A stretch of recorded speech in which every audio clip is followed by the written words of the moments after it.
Hi everyone, and in this video I'll be discussing aminoglycosides and oxazolidinones. So we'll start our journey with another protein synthesis inhibitor that is called aminoglycosides.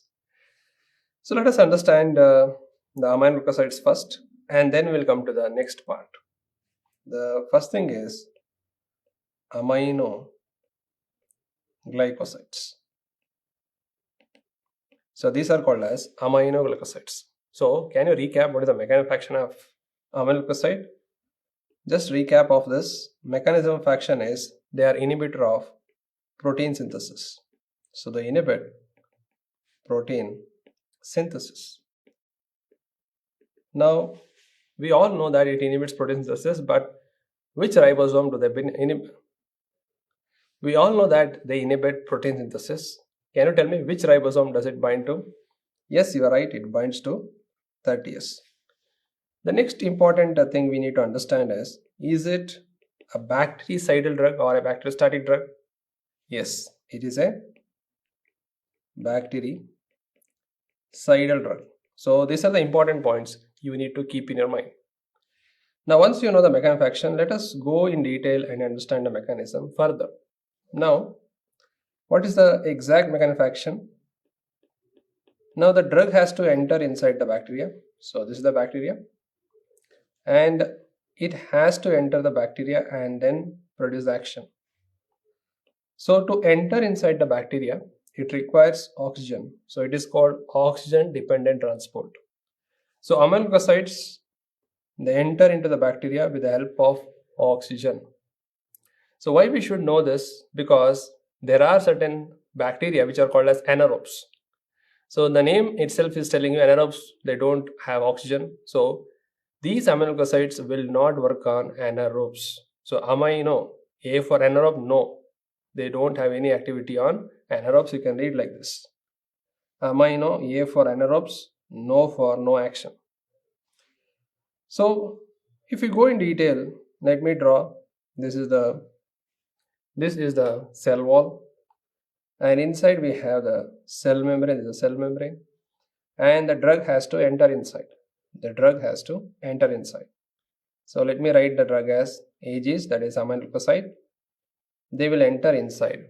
To enter inside, it is oxygen dependent transport mechanism. So once they enter inside, aminoglycosides, they will do three things. What are the three things they do? What are the three things? Number one, they inhibit a step called initiation. So they inhibit initiation step. The second important thing is they inhibit polysome formation. Polysome formation. Number three, very important, they are known to produce misreading of mRNA. So these are known to produce misreading of messenger RNA. Now what happens if messenger RNA are misread? Obviously will not get a normal protein. So that will lead to formation of abnormal protein in the bacteria. So that will lead to abnormal protein, and you know that when there is abnormal protein, the cell will not survive. So all these things are going to make the drug bactericidal. So it will kill the bacteria. So aminoglycosides are bactericidal drugs. So that's the point. So we understood the mechanism of action. They inhibit the initiation step in protein synthesis. They inhibit polysome formation. They cause misreading of mRNA, and they are bactericidal in nature. Now once I understand this, it is important we understand specialities of these drugs. Specialities of the aminoglycosides. Aminoglycosides. So what are the specialities? Number one, they are more effective for gram negative than gram positive. So major use of them is to treat gram negative infection, and the minor uses in gram positive, but mainly gram negative. But remember, most of your exam question is they are not effective in which bacteria infection. They are not effective for following What are those? Please remember that they are not effective on typhoid. Typhoid, they are not effective. Next, Burgdorferi, Cepacia, they are not effective. And I told you the reason why they are not effective on anaerobes, because they don't have oxygen. Without oxygen, aminoglycoside cannot enter inside the cell. So they are not effective on anaerobes. So in the recent exam, this question came, which drug is ineffective against typhoid? It is aminoglycoside. Please remember these three important things. In the typhoid, bacterial cepacia, anaerobic infection, these aminoglycosides are ineffective. Second important thing we need to understand here is these drugs are not absorbed orally. These drugs are not absorbed orally. Now, what is the reason? Because these drugs are highly ionized, so the absorption through oral route is very less. So they are not absorbed orally. Second important thing is they are not metabolized. They are not metabolized and excreted in kidneys.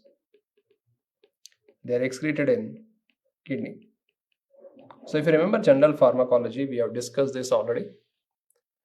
There are certain drugs which are not undergoing metabolism, they are going out like that only. So these drugs are not at all metabolized, they will go out in the kidney as such, excreted in kidney. So that's the point. Sir, okay sir, but what is the clinical application of this? The clinical application of this, if they are excreted in kidney, if the patient has chronic kidney disease or he has renal failure, so what should we do with the drugs? Should we give the normal dose or reduce the dose? Obviously, the clinical application is in renal failure. You should be very careful, and in renal failure patient, you should decrease the dose of these drugs. Decrease the dose. Now, these drugs are also very toxic to the kidney, so they require therapeutic drug monitoring. So we have discussed this point in general pharmacology, and they require therapeutic drug monitoring. So it was a MCQ, and they had asked gentamicin and penicillin. Who require DDM? It is gentamicin because of toxicity. Penicillin, no need because it has wide therapeutic index, no problem. So these are the things. So we understood the second point, the pharmacokinetics. The third important point is they will kill the extracellular bacteria. They are effective on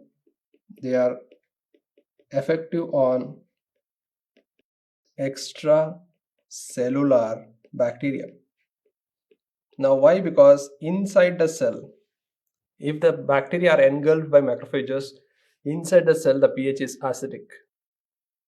So they are not effective on acidic pH, and that's why they are only effective on extracellular bacteria, and they are very much effective in which pH? They are effective in two important things. Remember, on extracellular bacteria and in alkaline pH. They are very, very effective in two important conditions, extracellular bacteria as well as in alkaline pH. The fourth important aspect is they follow concentration dependent killing. So they follow concentration dependent killing. Not only that, they also have long post-antibiotic effect. They also have long post-antibiotic effect. Okay, sir. We understood CDK and long post-antibiotic effect. We have a separate video in detail. What is that? Concentration dependent killing, the advantage is you can give the drug at single dose. You need not give that multiple times. So one single dose with high concentration will suffice. And one more thing is you need not give it multiple times. So the advantage is economically patient will have the drug affordable. Second, the adverse effect decreases. If you give the drugs repeatedly, the toxicity may occur. So that is reduced if the drug follows concentration dependent killing and long post antibiotic effect. So this is the advantage of this. So let me repeat that. They are effective and gram negative more than gram positive, not absorbed orally, they are not metabolized and excreted in kidney, effective on extracellular bacteria and in alkaline pH, and they follow concentration dependent killing and they have long post antibiotic effect. Now, once we understand this, let us understand what are the drugs we use in the treatment. What are the drugs here? So the drugs are, let me write them, tobramycin, then we have the amikacin and gentamicin. So we remember them as the tag drugs, tag. Now the question here is, do these aminoglycoside work on Pseudomonas? Yes. Why Pseudomonas? Because it's a gram-negative bacteria. For Pseudomonas infection, these are usually preferred drugs. So we use these drugs in the management of Pseudomonas. And remember, tobramycin is also given by inhalation route. Inhaled tobramycin is used. So inhaled tobramycin is used. And which patient is it preferred? It is preferred in a patient with cystic fibrosis. Now, why do we prefer in a patient with cystic fibrosis? Because in these patients, they are prone for lung infection and they are more prone for Pseudomonas. So, instead of giving the drug IV, we can deliver the drug directly into the lungs. That is the advantage of tobramycin. So, it can be given inhalation. So, they can cover Pseudomonas. Now, these are the tag ones. So, tag. So, once we know the tag, let us understand something called SAC. What is that SAC? So, let me tell you the first S for streptomycin. So, whenever we think of streptomycin, streptomycin is used in the management of tuberculosis. So, it is a first line drug, but not commonly used nowadays. First line drug, and it's a reserve drug. It's a first line reserve drug. So, we don't use that currently. What we use is HRZD. So, it's a reserve drug. Only in special conditions we use it. The another important is it is used in tularemia. And one more condition is plague. So you can remember the users as TTP. Yes, you know, thrombocytopenic purpura. So, okay, let me repeat it here. So streptomycin, it is used in tuberculosis, tularemia and plaque. You can remember by the mnemonic TTP. So thrombocytopenic purpura. So TTP. Okay. Now, another important drug you need to remember is gentamicin. Gentamicin is also used in the management of plague. It is also used in the management of plague. So once you know the streptomycin, remember A, C and K drug. What is that? A for again we get amikacin, and C for keopriomycin and K for kanamycin. Now, since I told you these aminoglycosides are not absorbed orally, obviously we cannot give it by oral route. We have to give it by parenteral route and we give them as injections. And that's why these are used mainly in tuberculosis and they are also called as second line injectables for TB. So these are second line injectables for tuberculosis. So these are second line drugs for tuberculosis. For tuberculosis, I have made a mnemonic SAC. So, but streptomycin is first line injectable. It's a reserve drug. We don't use it commonly. Amikacin, keopriomycin, kanamycin are second line injectables for tuberculosis. The other important aspect we need to understand here is there are certain aminoglycosides. Let me tell you that the name is called neomycin. The name is called neomycin. So we use neomycin in two ways. One is topical. You know that when we use it topically for skin infection, we use it for topically for skin infection. But neomycin is also used oral. Now, why do we give it oral when it is not absorbed? It's a question. The reason why we give it oral is we want to kill the bacteria locally. Now, what condition you want to use it? Use us when we give it orally. Number one, gut sterilization. So we do it gut sterilization. What do you mean by gut sterilization? To kill the bacteria in the gut. Sir, why we want to sterilize? But we want to sterilize before doing surgery. Suppose you are doing intestine surgery, sometimes the content may spill into the abdomen or into the peritoneum, so infection may spread. So it is used as pre-operative therapy. So it is used pre-operatively for gut sterilization. The name is neomycin. Second important use of that orally is for another condition. What is another condition called hepatic? It is used in hepatic encephalopathy. You may ask a question, sir, why we are using neomycin in hepatic encephalopathy is a bigger question. Now let us understand the problem here. What is the problem in hepatic encephalopathy? The problem is this is the gut. This is the gut. And this is the liver. This is the brain. Now what is the problem in hepatic encephalopathy? The liver is not working properly because of chronic liver diseases. So it cannot remove the toxins. For example, the ammonia level increases because it is not able to be metabolized by the liver. Liver cannot metabolize this. So when the ammonia increases, it enters the brain and that will lead to abnormal brain function. And that is called hepatic encephalopathy. So that is called hepatic encephalopathy. So the liver is not working. Ammonia is high, that is a toxic substance, and it is going to cause hepatic encephalopathy, abnormal brain functions, correct? But why are we using neomycin is a big question. Now what happens in the gut? There are bacteria. So bacteria, they can generate ammonia. So they can generate ammonia. So when they generate ammonia, again the ammonia is absorbed. And what happens if ammonia is absorbed? It will also contribute for that increase ammonia and hepatic encephalopathy. So what we should do? We should give an antibiotic, for example, neomycin.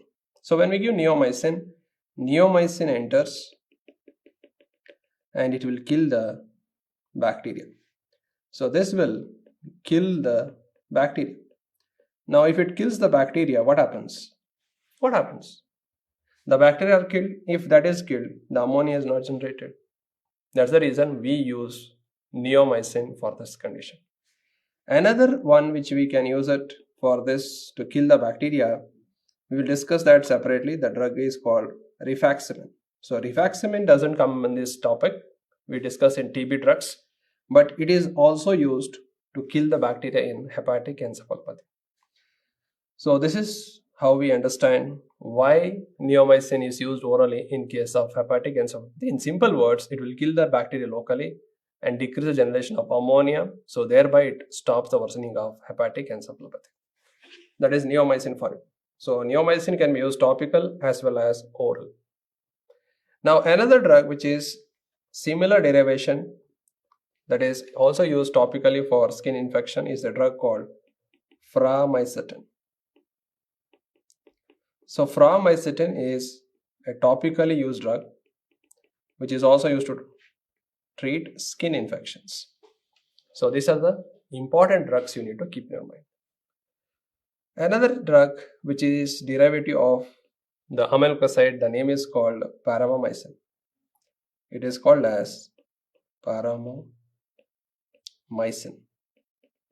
The name is paramomycin. You may ask a question, where to use it? Paramomycin can be used in two ways. It can be given oral or it can be given IV. So where do you give it oral and where do you give it IV? In IV, we use it in the management of Kala Azar. So Kala Azar is nothing but visceral leishmaniasis. But remember, for Kala Azar, the drug of choice is liposomal amphotericin B. But orally, it is given to kill Entamoeba histolytica. Which one? So it is the drug of choice for, it's a drug of choice for intestinal carriers of entamoeba histolytica. So paramycin is the drug of choice for intestinal carriers of entamoeba histolytica. So the point here is it will act as luminicidal agent. Luminicidal agent. Okay, so the name is paramycin. In our country, we usually give dioxanate furoate for that, but in Western countries, it is paramomycin. So that is the oral use. And why do you use oral? Because we want to kill it locally in the intestine. Right, so these are the aminoglycosides for you. Now, similar to aminoglycoside, we have a same thing sounding like that, that is called aminocyclitol. The name is called aminocyclitol.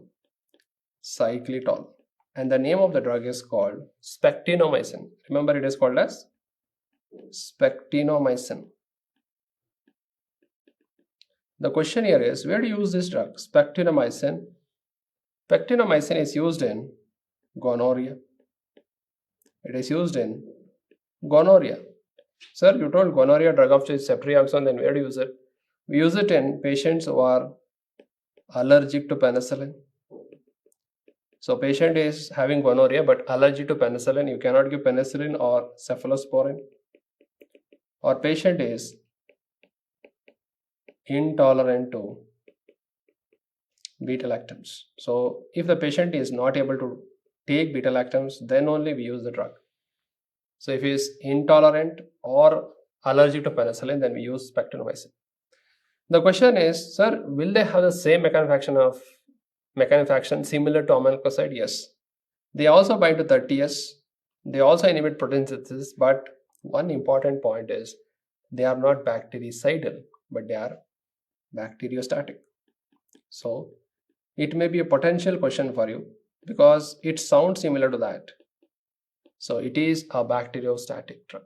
So spectinomycin is a bacteriostatic drug. So that's why it is not aminoglycoside, it is called aminocyclitol.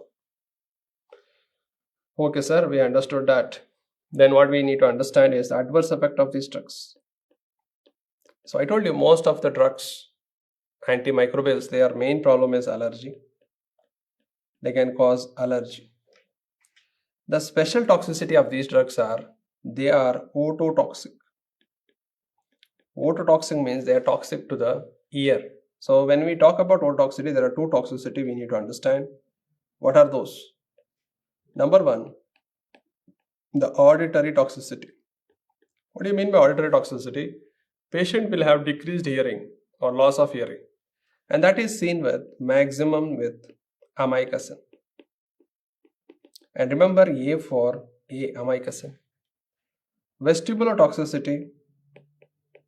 So vestibular toxicity, as I have iterated S for you, so it is maximum with streptomycin. So streptomycin causes maximum vestibular toxicity. Then another important adverse effect of these drugs are they are nephrotoxic.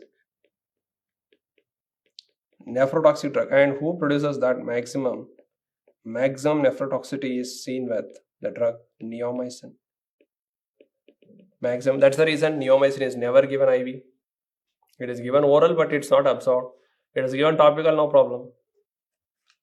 Second, another important thing about neomycin, it also produces neuromuscular blockade.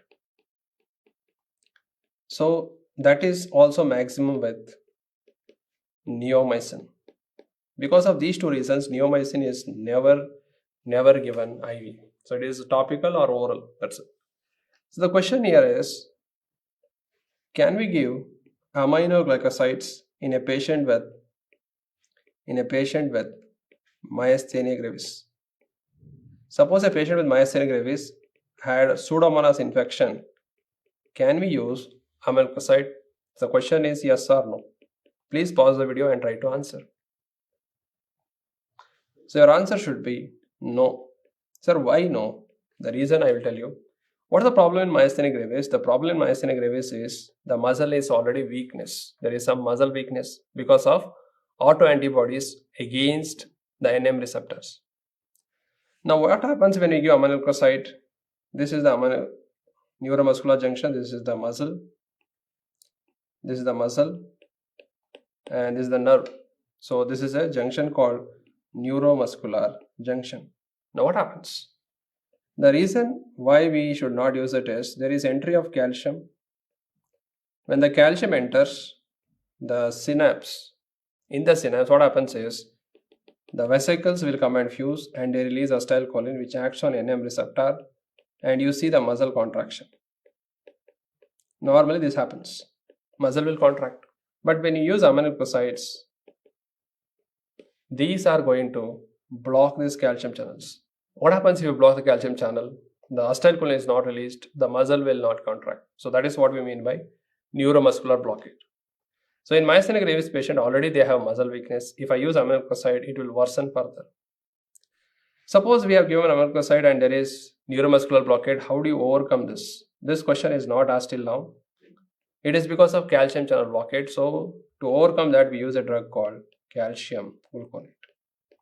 And this will overcome that by avoiding the calcium channel blockade. So the drug of choice to overcome this problem is calcium gluconate.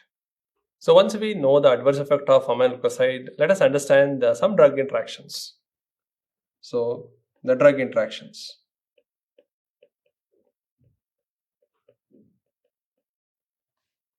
So can we combine vancomycin plus aminoglycoside? So if we are combining, what is the problem? The problem is both aminoglycoside and vancomycin are ototoxic, and both are nephrotoxic. So try to avoid this combination if possible, because the risk of ototoxicity and nephrotoxicity increases. So try to avoid this combination. Second, now many times we combine beta-lactam. For example, beta-lactam drug ceftazidime is combined with aminoglycosides. It is combined with aminoglycoside, and the combination is the drug of choice for treating Pseudomonas. Now, why this combination is given? Is it rational? Yes, it's a rational thing. Why? Because when we give this drug ceftazidime, it's a cephalosporin, a beta-lactam. So what happens with the beta-lactams? Beta-lactams will make the cell wall defective. The cell wall will be defective. So if the cell wall is defective, the aminoglycosides can easily enter inside, and when they enter inside, they can inhibit the protein synthesis. So the combination becomes synergistic, so we can use them together. So this is a rational prescription, but combining vanco and aminoglycoside, it's not the right combination, but when you use it, watch out for these two problems. So generally it is avoided. So let me summarize the aminoglycoside. Aminoglycosides are protein synthesis inhibitor, and they bind to 30S and they are bactericidal drugs. They are not absorbed orally, they are not metabolized, they are excreted in kidney, so you require therapeutic drug monitoring and you require dose reduction in renal failure. They are most effective for alkaline pH and for extracellular bacteria. And remember, they are not effective for anaerobes, typhoid, and B. cepacia. All of them have the common toxicity, that is nephrotoxicity, ototoxicity, and neuromuscular blockade. The TAC drugs are used for Pseudomonas, the SAC drugs are used for tuberculosis. Neomycin is used for preoperative gut sterilization as well as hepatic encephalopathy. Paramycin IV is used for Kala-Azar, and it is given oral for the intestinal carriers of amoebiasis. And these drugs follow concentration dependent killing, and they have long post antibiotic effect, that is aminoglycosides for it. The next one, what we are going to discuss, is called oxazolidinones.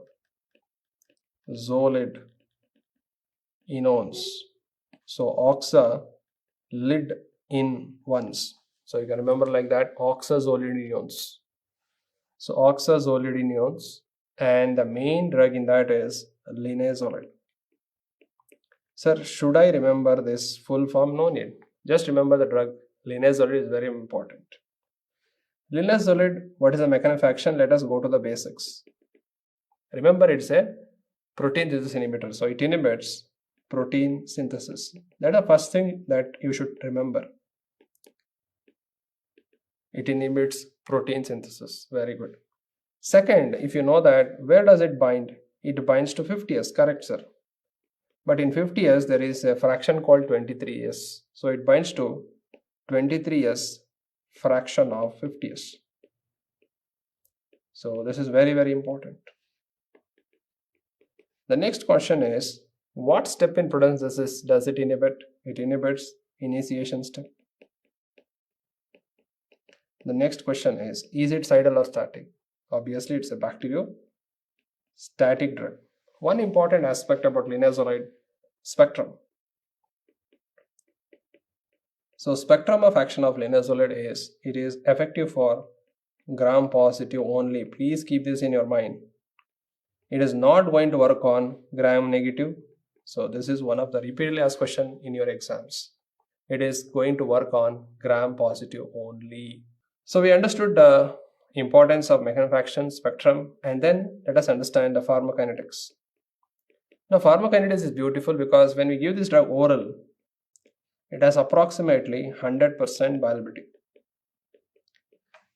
Meaning is, we told you in general pharmacology, IV is the only route which has 100% bioavailability.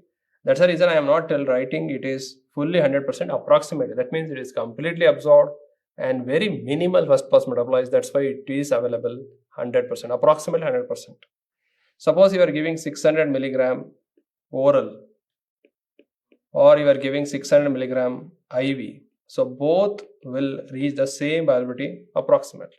That's the meaning of this. So advantage is, if a patient can take orally, you can give it orally. No need to admit the patient. So you can give the drug in the OPD basis. So that is the importance of the drug. The second important is, the drug is a MAO inhibitor. So the drug is a MAO inhibitor, and we'll understand what is the importance of that. If it is a MAO inhibitor, it is known to produce some drug interaction. What are those? So linezolid should not be combined with SSRIs. So what is the reason for that? Linezolid is a MAO inhibitor that also increases serotonin. SSRIs also increase serotonin. It should not be used with TCS, linezolid.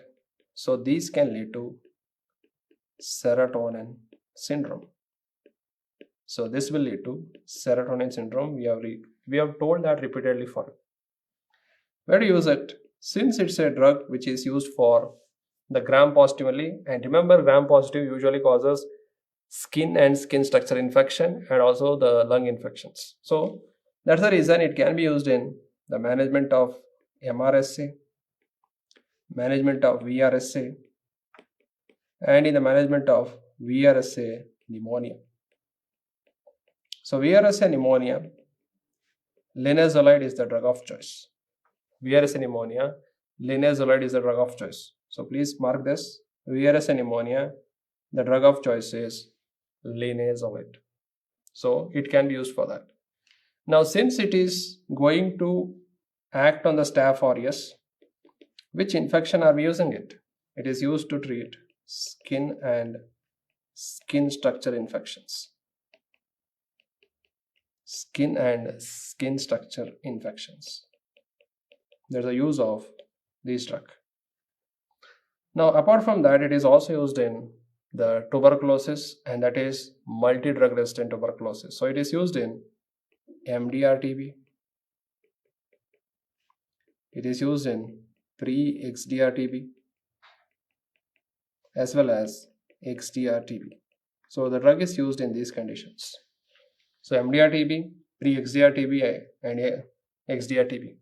So MDR means multi-drug resistant, pre-XDR-TB as well as extensively drug resistant TB. These are the conditions. Now, why the question is most important? Because the drug is used in the management of tuberculosis. That's why the drug is very, very important.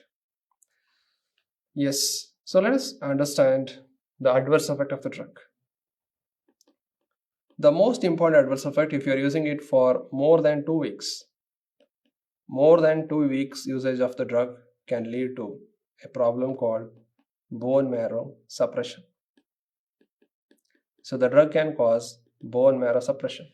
So what do you see? You see the decrease in WBC, decrease in RBC, and decrease in platelet. So most important thing what we see is the thrombocytopenia. So there is a chance of bone marrow suppression if you are using it for more than 2 weeks usage. So you have to monitor the CBC, complete blood count. Suppose you are using the drug for more than 4 to 6 weeks, a longer duration, 4 to 6 weeks usage. Then what is the problem? The problem with the drug is it can produce the LOP. LOP. What is LOP? The loss of pay. You will understand when you join a professional course or profession, you will understand what is LOP. So L stands for lactic acidosis. The drug can produce lactic acidosis. And O for optic neuritis. Optic neuritis. And one more important problem is patient may develop peripheral neuropathy. Now, how do you manage if the patient develops peripheral neuropathy? For this, the treatment is B6, that is pyridoxine. So, peripheral neuropathy by linezolid can be managed using pyridoxine. Now, why the linezolid question appears in your exam? Because the drug is used in TB, one of the main drug for managing drug-resistant TB, and that's why the question comes from linezolid. That's why I've written it extensively. Now you come to the pharmacokinetics. I told you the drug is absorbed orally, so 100% bioavailability, and it's a MAO inhibitor. One more important thing is the drug is eliminated in bile. So if the drug is eliminated in the bile, what is the specialty? In pharmacokinetics, the drug is eliminated in bile. Eliminated in bile. So what is the specialty? The specialty is if it is eliminated in bile, it is safe in renal failure. It is safe in renal failure. And the question may be asked like this: do you require dose reduction in renal failure? No. Again, this question. Mark this as an MCQ and mark it is effective and gram positive only. Commonly asked a question in exams. Yes, similar to this drug, do you have any other drug in the option? Yes, the name is called tedizolid.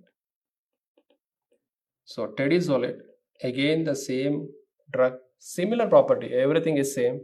It is used to treat skin and skin structure infection.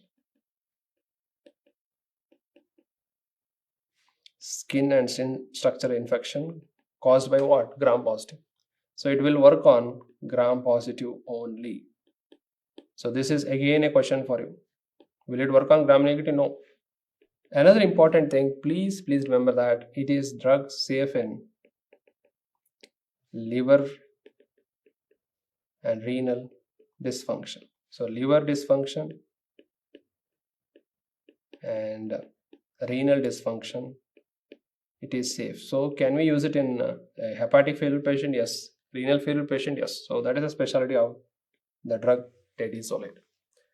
So that is about the drugs called aminoglycoside and oxazolidinones in this video. And I have told you in this detail the aminoglycoside as well as mainly remember linezolid. Linezolid is going to be asked in exams. Okay, that's it from this video. Thank you all.